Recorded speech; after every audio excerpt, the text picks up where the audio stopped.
नमस्कार. लक्षवेधीमध्ये आपल्या सगळ्यांचं स्वागत. मी प्रसाद काथे. उच्च न्यायालयानं पालकांना दिलासा देणारा एक अत्यंत महत्त्वाचा निर्णय घेतलाय आणि आजची चर्चा ही आपण त्याच निमित्तानं करतोय. राज्य सरकारनं मनमानी पद्धतीनं शिक्षण संस्थांनी कोरोना काळात दिलेल्या शिक्षणाच्या बदल्यात मागितलेल्या फीवर चाप लावण्याचा निर्णय घेतला होता. त्याला शिक्षण संस्थांनी न्यायालयात आव्हान दिलं. ते आव्हान आता टिकलेलं नाही. न्यायालयाच्या ताज्या निकालानुसार फी भरली नाही, ती सुद्धा कुठली फी, तर जी अनावश्यक आहे आणि अतिरिक्त आहे, तर अशी अनावश्यक आणि अतिरिक्त फी भरली नाही म्हणून कुठल्याही विद्यार्थ्याला शाळेतून पटावरून हटवता येणार नाही. थोडक्यात त्याला शाळेतून रेस्टिकेट करता येणार नाही असं न्यायालयानं सांगितलंय. पालक वर्गामध्ये या निमित्तानं आनंद आहे, कारण कोरोना काळातल्या फी वसुलीच्या निमित्तानं संपूर्ण महाराष्ट्रातलाच नाही तर अख्ख्या देशातला पालकवर्ग त्रस्त झाला होता.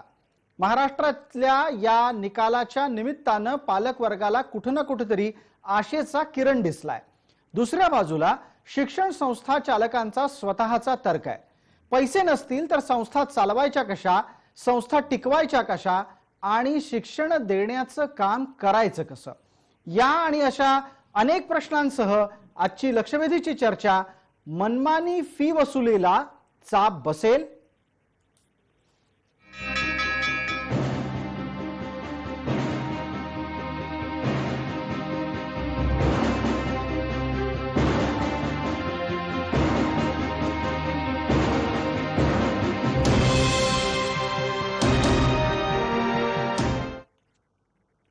या चर्चेमध्ये आपल्या बरोबर कोण कोण मान्यवर सहभागी झाले त्यांचा एकदम पटकन आपल्याला परिचय करून देतो. आपल्या सोबत काँग्रेसचे प्रवक्ता अरुण सावंत आहेत, भारतीय जनता पार्टीचे प्रवक्ता प्रवीण घुगे आहेत, आपल्या सोबत पीई सोसायटी पुण्याचे संचालक गजाननराव एकबोटे आहेत, तसंच पालक प्रतिनिधी या नात्यानं आपल्या सोबत दोन प्रतिनिधित्व करणारी मंडळी आहेत. प्रथम आपल्याला त्यांचा परिचय करून देतो सुनील चौधरी यांचा, तसंच आपल्या सोबत मोहम्मद अब्बास खान हे सुद्धा पालक प्रतिनिधी या नात्यानं चर्चेत सहभागी झाले. माझा पहिला प्रश्न सुनील चौधरींना आहे. सुनीलजी, न्यायालयानं काय कारणानं कोणतं वक्तव्य केलं जे पालकांना खऱ्या अर्थानं दिलासा देणारं ठरतं आहे? मुख्य म्हणजे कालचा जो न्यायालयाचा निर्णय आहे तो पालकांना दिलासादायक दोन बाबतीत ठरणार आहे. सगळ्यात महत्त्वाची सूचना, सगळ्यात महत्त्वाचे, सगळे पालक एका गोष्टीला परेशान होते की जी फीस वसुली सक्तीने केली जायची, ती फीस वसुली नाही झाली तर आम्ही तुमच्या पाल्याला काढून टाकू, त्याचा रिझल्ट देणार नाही, अशा प्रकारे ज्या धमक्या होत्या त्याला या न्यायालयाच्या निर्णयामुळे चाप बसेल. कारण न्यायालयाने क्लिअर ह्या गोष्टी केलेल्या आहेत की कुठल्याही विद्यार्थ्यावर अन्याय नाही झाला पाहिजे. हे आमच्या दृष्टीने अतिशय महत्त्वाची गोष्ट जी आहे. 8 मेचा जो GR आहे तो स्टे वेकेट करण्याच्या साठीचा जो हे आहे त्याच्यामध्ये मूळतः त्या GR मध्ये शैक्षणिक वर्ष 19-20 आणि 20-21 ह्याच्या संदर्भात फीस वाढ किंवा फीसची सक्त वसुली होऊ नये यासाठी होता. त्यामुळे शैक्षणिक वर्ष 20-21 याची फी वाढ होणार नाही, म्हणजे आतापर्यंत कोणी केली असेल तर ते इल्लीगल ठरेल, हे आमच्यासाठी महत्त्वाचं होतं. त्यामुळे आम्हाला या विषय आता जो हा दिलासा मिळाला आहे त्याचा आम्हाला निश्चितच आनंद आहे. याच्यामध्ये एक जे आपण सांगितलं की 20-21 पर्यंतचा हा निर्णय असेल. थोडक्यात काय तर सलग 2 वर्षांच्या फीच्या वसुलीबाबत हे निर्देश आहेत. बरोबर आहे? बरोबर आहे, बरोबर. अगदी. आता या निमित्तानं आपण मोहम्मद अब्बास खान यांना बोलतं करूयात. ते स्वतः एक त्रस्त पालक या नात्यानं या चर्चेत आहेत. मोहम्मद अब्बास खान, आपने खुद ने राज्य सरकार के दरवाजे पर जाकर ये दस्तक देते हुए कहा था कि अगर फी वसूली की मनमानी नहीं रुकी तो आप अपने तरीके से फैसले लेंगे. क्या आपने धमकी दी थी सरकार को और इतनी बुरी नौबत क्यों आ गई? नहीं, देखिए ऐसा है कि कल का जो अदालत का फैसला आया है ये बहुत संतोषजनक नहीं है. इसको फॉर्मेलिटी, मतलब शायद अदालत ने एक फॉर्मेलिटी के तौर पर ये निर्णय दिया है. देखिए, हालात अच्छे नहीं है. जो मध्यम वर्ग है और मध्यम वर्ग के जो नीचे वाला वर्ग है और ज्यादातर प्राइवेट स्कूल जो प्राइमरी बोर्ड है, स्टेट बोर्ड है, ऐसे स्कूलों में पढ़ने वाले जो बच्चे हैं वो अनऑर्गेनाइज सेक्टर से ही आते हैं 90%. और पिछले 10 महीने में मतलब मार्च से लेकर आज तक अनऑर्गेनाइज सेक्टर का क्या हाल है, शायद कोर्ट ने इस पर पूरी तरीके से जो कोर्ट को वर्कआउट करना चाहिए था, शायद कोर्ट ने वर्कआउट नहीं किया। आप अगर कह रहे हैं कि कोर्ट का फैसला ये पूरे तरीके से समाधान देने वाला फैसला नहीं है, आप क्या फैसला चाह रहे थे, उम्मीद क्या थी? नहीं, उम्मीद देखिए ये है, पहली बात तो सरकार को इस साल जो स्कूल का मामला है, देखिए हमारे गार्जियन, हमारे पेरेंट्स ने हमको पढ़ाया पूरी जिंदगी, हम अपने बच्चों को पिछले 8-10 साल से पढ़ा रहे हैं। लाइफ में कभी ऐसा मौका नहीं आया कि हम फीस भरने में असमर्थ हो या हमको रिक्वेस्ट करना पड़े स्कूल से या शासन से कि भाई इस साल हमारे फीस में आप मदद करिए। मैं एक नहीं हूं, मैं दावे के साथ कह सकता हूं कि ऐसे 50% से ज्यादा गार्जियन हैं जिनकी हालात इस साल फीस भरने की नहीं है। इसलिए सरकार को इसमें पूरी तरीके से उतरकर 25%, 50% जो फीस ऑलरेडी है उसको मायनस कराना चाहिए। ठीक आहे, सुनील चौधरी, आपल्याला असं वाटतं की न्यायालयानं याही बाबींचा विचार करायला हवा होता? आत्ताचा न्यायालयाचा निर्णय हा तात्पुरती मलमपट्टी आहे, ही जर प्रतिक्रिया येत असेल तर? नाही, मुळात सगळ्या पालकांचं जे असे अब्बासभाई सारखेचे विषय आहेत, हे सगळे एकत्रित, हे सगळे फक्त गव्हर्नमेंट डील करू शकतं, एज्युकेशन डिपार्टमेंट डील करू शकतं। न्यायालयासमोर जो प्रश्न होता त्याचं त्याच कालच्या बाबतीत आलेलं उत्तर होतं। त्यामुळे काल जो झाला तो जरी टेम्पररी दिलासा वाटत असला की ऑफिस, पण महत्त्वाचं आमच्यासाठी होतं की अनेक कंप्लेंट्स ह्या होत्या की आता 5 तारखेनंतर 10 तारखेनंतर मुलांना काढणार आहेत किंवा पुढचं ऍडमिशन मुलांचं होत नाहीये, त्याच्यासाठी हा जो दिलासा आहे तो आमच्यासाठी महत्त्वाचा होता। फीसच्या बाबतीमध्ये शासनानं निर्णय घेणं गरजेचं आहे, जसं अब्बासभाई म्हणतात तसं रिडक्शन हे फार आवश्यक आहे आणि ते झालंच पाहिजे। अगदी, रिडक्शन थोडक्यात फी मध्ये सरसकट कपात असावी, ती 25% असावी, 50% असावी, अशा वेगवेगळ्या प्रकारच्या मागण्या पालकांच्याकडून येत आहेत। मात्र आता अत्यंत संवेदनशीलरित्या ज्या गोष्टींकडे पाहिलं जात आहे त्यामध्ये सगळ्यात वरच्या क्रमावर जर कुठली गोष्ट असेल तर मुलाला शाळेतून काढलं न जाणं। आपल्या सोबत भारतीय जनता पार्टीचे प्रवक्ता तसंच राज्य बाल हक्क आयोगाचे माजी अध्यक्ष प्रवीण घुगे आहेत। प्रवीणजी, एका गोष्टीकडे आपल्या माध्यमातून सगळ्या चर्चेचं लक्ष वेधू इच्छितो की एखाद्या विद्यार्थ्याला शाळेतून अचानक काढून टाकलं तर त्याच्या कोणत्या हक्कांचं हनन होतं आणि शिक्षणापासून वंचित झालेल्या विद्यार्थ्यावर मानसिक काय परिणाम असतात?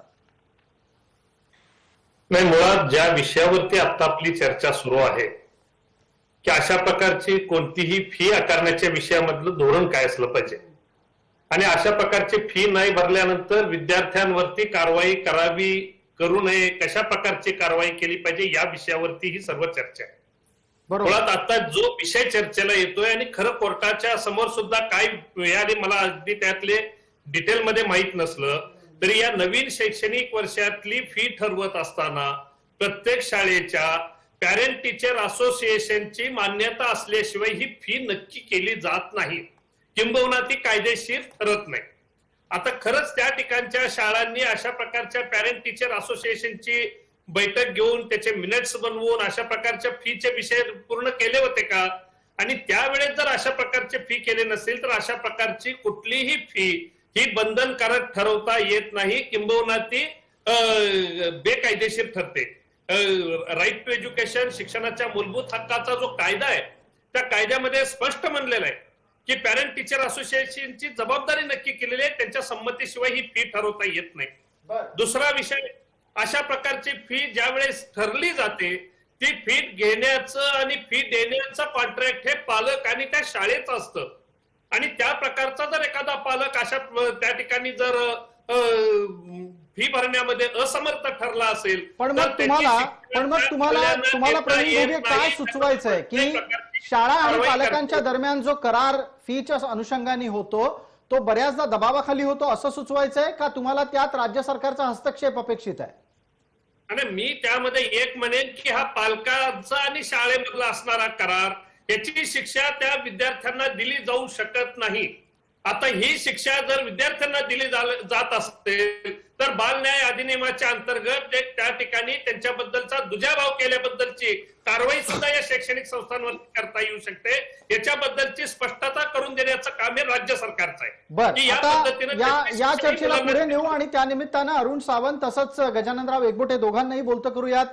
पहिल्यांदा माझा प्रश्न गजाननरावांना असेल, एकबोटे सर, एका गोष्टीचा खुलासा आपल्याकडून लागेल की विद्यार्थ्यांना पुढच्या वर्गात फी भरली नाही म्हणून पाठवायचं नाही, इतकं मोठं पाऊल उचलण्या इतपत परिस्थिती शिक्षण संस्थांच्या समोर बिकट झाली आहे का?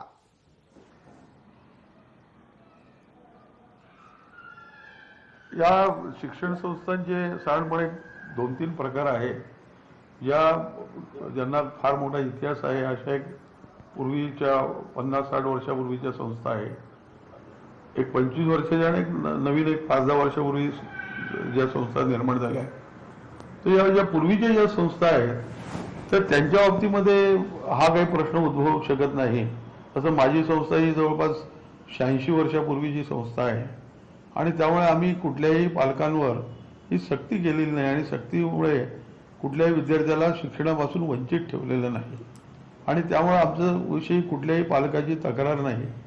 परंतु या नवीन ज्या संस्था आलेल्या आहेत मुशरूम प्रमाणे झालेल्या आहेत आणि कुठलंही त्याला कल्चर नाही, फक्त पैसा जमवणं हेच त्या संस्थांचं एक अंगीकृत कार्य आहे.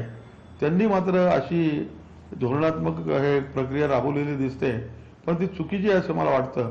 कारण या संबंध कठीण काळामध्ये पालक असतील, शिक्षण संस्था चालक असतील आणि शासन असेल, त्यांनी हातात हात घालून काम समन्वयाने केलं पाहिजे आणि नवीन पिढी घडवण्याचं जे काम समन्वयाचा मुद्दा काढलाय. आताच्या घडीला आपल्या सोबत अरुणजी सावंत आहेत. अरुणजी, राज्य सरकारच्या कडून वारंवार या निमित्तानं समन्वयाची अपेक्षा व्यक्त केली जाते. पहिला मुद्दा आहे फी कपातीचा, दुसरा मुद्दा आहे विद्यार्थ्यांचं शैक्षणिक वर्ष वाचेल याचा. राज्य सरकार आत्ताच्या घडीला कोर्टाच्या नियमाची अंमलबजावणी होईल याकडे ठोस धोरणात्मक पावलं टाकणार आहे का? अगदी 100% टाकणार आहे. म्हणूनच राज्य सरकारने ही सर्व उठाठेव केलेली आहे. आपण पाहाल की 8 मे 2020 रोजी जो GR राज्य सरकारने काढला होता त्या GR वरती 2 संस्थांनी प्रायव्हेट 26 जून 2020 रोजी त्याच्यावरती स्थगिती आणली होती. परंतु जेव्हा हा विषय कोर्टात गेला तेव्हा राज्य सरकारतर्फे लढाई दिली गेली आणि राज्य सरकारचे जे काही वकील होते त्यांनी जनतेच्या बाजूने, विद्यार्थ्यांच्या बाजूने योग्य प्रकारे लढा दिला. आदरणीय शिक्षण मंत्री वर्षाताई गायकवाड यांनी योग्य प्रकारे लढा दिला आणि म्हणूनच आज हायकोर्टाने ही बाजू ऐकलेली आहे आणि जो 2020 मेचा जो GR होता त्याच्यावर तोच कायम ठेवलेला आहे आणि जनतेला म्हणजेच विद्यार्थ्यांना न्याय दिलेला आहे. जी अतिरिक्त फी मनमानी पद्धतीने वाढवली जात होती त्याच्यावरती आळा घालण्याचं काम आज हायकोर्टाने केलेलं आहे. सावंत साहेब, आपण असं म्हणता आहात की राज्य सरकारनं GR काढला, त्याला काही शिक्षण संस्थांनी आव्हानं दिली. मला सुनील चौधरींना बोलतं करायचं आहे. सुनीलजी, आपण सांगा, या चर्चेच्या निमित्तानं महाराष्ट्राला कळू द्या की आव्हानं देणारे कोण होते आणि सरकारच्या GRला अर्थात शासनादेशाला आव्हान देणाऱ्या संस्थांचे खरे चालक कोण आहेत? खरं सांगायचं तर हीच खरी दुर्दैवाची गोष्ट आहे. राज्य सरकारमध्ये असलेले मंत्री, त्यानंतर मोठे शिक्षण सम्राट आणि एक ह्या ज्या नवीन शाळा, जसं साहेब म्हणाले की ह्या नवीन शाळा ज्या कॉर्पोरेट टाईप चालवतात यांचं एक संघटन, अशा या 3-4 जणांनी मिळून हे एकत्र वेगवेगळे केले होते. अर्थात कोर्टाने नंतर एकत्र केले ते मॅटर्स. या 3-4 जणांनी मिळून हे अपील दाखलं. राज्य शासन इकडे GR काढतं आणि तुम्ही थेट नावं घेऊन सांगू शकाल का की कुठल्या संस्था होत्या, त्या संस्थांचे मायबाप कोण आहेत, ते सरकारमध्ये आहेत का? यावर प्रकाश टाकला सुनीलजी तर अधिक बरं होईल. कासेगाव एज्युकेशन ट्रस्ट नावाची संस्था आहे, सांगलीतील कुण्या राष्ट्रवादी नेत्याची संबंधित आहे. त्यांचं इथं बॉम्बेमध्ये फार मोठं स्कूल चालतं मुंबईमध्ये. आणि ह्या अजून 1-2-3 संस्था, पण जो दुसरा तिसरा एक ग्रुप होता ज्या कॉर्पोरेट संस्था ज्या आलेल्या आहेत महाराष्ट्रामध्ये मुंबईमध्ये, त्यांनी विशेषतः जेव्हा त्यांनी शाळा सुरू केल्या तेव्हा अत्यंत अल्प दरात आम्ही ना नफा ना तोटा धोरणावर चालवतो म्हणून प्लॉट्स घेतलेले आहेत इथे महाराष्ट्रामध्ये, मुंबईमध्ये विशेषतः. आणि ते घेऊन आता ते प्रॉफिट मेकिंग साठी हे असे भयंकर, म्हणजे त्यांचे जर वकिलांची यादी पाहिली आपण ना तर सामान्य, म्हणजे आम्ही तर पालक लोक इंटरव्हेन्शन करायचा पण विचार नव्हतो करत, कारण आम्हाला शक्यच नव्हतं. ते त्यांचे वकील एवढे मोठे होते. यात एकदा पटकन प्रवीण घुगेंना बोलतं करू, त्यानंतर अरुण सावंत उत्तर देतील आपल्याला. प्रवीण घुगे, राज्य सरकारमध्ये बसलेले, राज्य सरकारचा एक महत्वाचा घटक असलेले अशा व्यक्तिमत्वाच्या शाळाच राज्य सरकारच्या फी वाढीच्या चाप लावण्याच्या निर्णयाला विरोध करतात, न्यायालयात जातात, याला आपण काय म्हणायचं? नाही, मुळात मला असं वाटतं की केवळ GR काढल्याने विषय भागणार नाहीये. आता या विषयामध्ये ज्या ज्या काही संस्था चालकांच्या माध्यमातून असे काही प्रयत्न होत असतील तर त्यांच्यावरती आता कठोर कारवाई करण्याची गरज आहे. सगळ्या महाराष्ट्रातच नाही, देशामध्ये, जगामध्ये एका बाजूला अशा प्रकारच्या संकटाचा आपण सामना करत असताना त्या ठिकाणी जर संस्था चालक, जे बाजारू संस्था चालक आहेत, ते अशा प्रकारची भूमिका घेत असतील तर आता राज्य सरकारला केवळ हातावर हात घालून बसता येणार नाही आणि केवळ GR काढून आम्ही काहीतरी करण्याचा प्रयत्न करतोय असंही म्हणून चालणार नाही. असे जे जे काही प्रयत्न समोर येतील पण प्रवीण घुगे, राज्य सरकारच्या निकालाला आव्हान देणारी माणसं सरकारच्या मंत्रिमंडळात जर समजा बसलेली असतील किंवा तिथून ते विषय नियंत्रित करत असतील तर तुम्हाला वाटतं न्याय मिळू शकतो? थोडक्यात सुद्धा जे घडलं ज्याचा आता ही सगळी पालक मंडळी सांगत होती, ही खूप मोठी लॉबी आहे आणि त्या ठिकाणी वकील सुद्धा सामान्य विद्यार्थ्यांच्या न्याय हक्कासाठी झगडणारे त्या ठिकाणी वकील मिळू दिले जात नाहीत. जे जे काय अशा प्रकारचे मोठे वकील असतील, हे सगळे वकील ह्या सगळ्या विविध संघटना एकत्र येतात आणि त्यांच्या माध्यमातून त्यांना एंगेज केलं जातं आणि या सगळ्या जे विद्यार्थ्यांसाठी लढा देत असतात, पालकांसाठी लढा दिला जात असतो, त्यांना एकटं पाडलं जातं. बऱ्याच वेळेस तर त्या ठिकाणी सुद्धा निकाल हा वधवून घेतला जातो. म्हणजे योग्य या मुद्द्यावर आपण परत बोलू. एकदा आपण पटकन अरुण सावंतांना बोलतं करूयात. अरुणजी, तुम्ही एका बाजूला शिक्षण व्यवस्थेतल्या फी वसुलीच्या निमित्तानं सरकार म्हणून भूमिका घेता आणि सरकारमध्ये बसलेलीच माणसं त्याला न्यायालयात जाऊन विरोध करतात. मला वाटतं इथे महाराष्ट्राच्या जनतेला एक गोष्ट मला सांगावी लागेल आणि सर्व पाहुण्यांना पण मी सांगतो की आपण राज्य सरकारला उगीच याच्यात ओढू नका. ज्या काही 2 संस्थांनी ही कंप्लेंट केली होती त्या संस्थांमध्ये सरकारचा कोणीही प्रतिनिधी नाहीये, हे महाराष्ट्राच्या जनतेने आणि आपण पाहुण्यांनी ध्यानात ठेवावे. ज्या संस्थांनी या कंप्लेंट केल्या होत्या, त्या संस्थेचं नाव आहे असोसिएशन ऑफ इंडियन स्कूल्स. ह्या अनेक संस्था चालक आहेत, त्या एकत्र येऊन त्यांनी ती कंप्लेंट केली होती. त्याच्यामध्ये सरकारचा कोणताही प्रतिनिधी नाही आहे. ग्लोबल एज्युकेशन फाउंडेशन काय म्हणा, ग्लोबल एज्युकेशन फाउंडेशन या दोघांनी मिळून ही कंप्लेंट केली होती आणि त्याच्यावरती ही केस चालली. आपण जर सरकारचे काही नेते याच्यात आहे असं म्हणाल तर ते साफ चुकीचं आहे. सुनीलजी उत्तर देतील तुम्हाला. कासेगाव एज्युकेशन सोसायटी ही संस्था कुणाची आहे, जरा आपण थोडंसं माहिती करून घेतली. कुणाची संस्था असेल, परंतु त्या संस्थेने ही जी काही कोर्टामध्ये केस केली त्याच्यामध्ये ती संस्था जी आपण सांगत आहात ती नाही आहे, हे आपण कृपया लक्षात घ्यावे. तुम्हाला पटतोय सुनील चौधरीजी हा मुद्दा? कोर्टामध्ये रेकॉर्डवर आहे. कासेगाव संस्था ही पहिल्यांदा अपील करणारी होती त्यामध्ये आणि त्याच्याच इकडे GR निघाल्यानंतर इमिजिएट ते झालेलं आहे. अरुणजी, आपण कोणाला पाठीशी राज्य सरकार महाविकास आघाडीचं जे यावेळेस आहे ते कोणालाही कधी पाठीशी घालत नाहीये आणि एज्युकेशन सेक्टरमध्ये तर वर्षा गायकवाड हे अतिशय उच्च शिक्षित व्यक्ती सरकारने आणून बसवली. पालकांच्या बाबतीत, संस्था चालकांच्या बाबतीत आणि विद्यार्थ्यांच्या बाबतीत प्रत्येक वेळेस जागरूकपणे प्रत्येक निर्णय घेत आहे. अरुणजी, कासेगाव संस्थेच्या बाबतीत आपण सत्य का दडवताय? मग कासेगाव संस्थेचा याच्यात प्रश्नच नाहीये. आपण अनावश्यकपणे या संस्थेला इथे मध्ये आणत आहात. नाही, ज्या संस्थांनी या GRला विरोध केला देणारी पहिली संस्था नावच घेत नाहीये. सुनील चौधरी जर समजा सांगत असतील की या GRला आव्हान देणारी पहिली संस्था ही सांगलीची होती, पहिली संस्था जी आहे ती असोसिएशन ऑफ इंडियन स्कूल आणि दुसरी आहे इंडियन ग्लोबल एज्युकेशन फाउंडेशन. या 2 संस्थांचं जे काही संस्था आहेत त्यांनी मिळून याच्यावरती ऑब्जेक्शन घेतलं होतं. सरकारने म्हणूनच हे GR काढला होता की हा GR विद्यार्थ्यांच्या आणि पालकाच्या भल्याचा आहे, यांनी त्याला विरोध केला. तरी सुद्धा हायकोर्टाने त्यांचा हा विरोध आणून पाडलेला आहे. प्रवीण घुगे, आपल्याला हे तर्क पटतायत? तुम्हाला वाटतंय की कोणाला तरी पाठीशी घातलं जात आहे? मुळात ही अशा प्रकारची कार्यपद्धती ह्या सर्व संस्था चालकांची जे याच्यापूर्वी झालेलं आहे. म्हणजे यापूर्वी सुद्धा ज्या वेळेस अशा प्रकारच्या संस्थांमधले जे काही शिक्षक आहेत यांची शिक्षक भरती ही मेरिटच्या आधारावरती करायचा ज्यावेळेस गेल्या वेळेस विचार झाला, त्या सगळ्या संस्था चालकांनी येऊन तत्कालीन राज्य सरकारला विरोध केला होता. मला असं वाटतं की एका बाजूला अशा प्रकारचा दाखवण्यासाठीचे GR काढायचे आणि त्यांच्यातल्याच कुणीतरी याच्यामध्ये जाऊन पुन्हा त्याला चॅलेंज करायचं, त्याच्यावरती शिक्कामोर्तब करून घ्यायचं. परंतु या पालकांच्या सतर्कतेमुळे आणि हायकोर्टाने योग्य तो न्याय दिल्यामुळे यांचा डाव हाणून पाडला गेलेला आहे. ठीक आहे प्रवीण मला असं घुगेजी, वाटतं वेळेची मर्यादा आहे, मी आपल्याला थांबवतोय. आहे. लक्षवेधीमध्ये एक छोटी विश्रांती गरजेची आहे. आपण लक्षवेधीच्या पुढच्या भागासाठी लवकरच परत येतोय.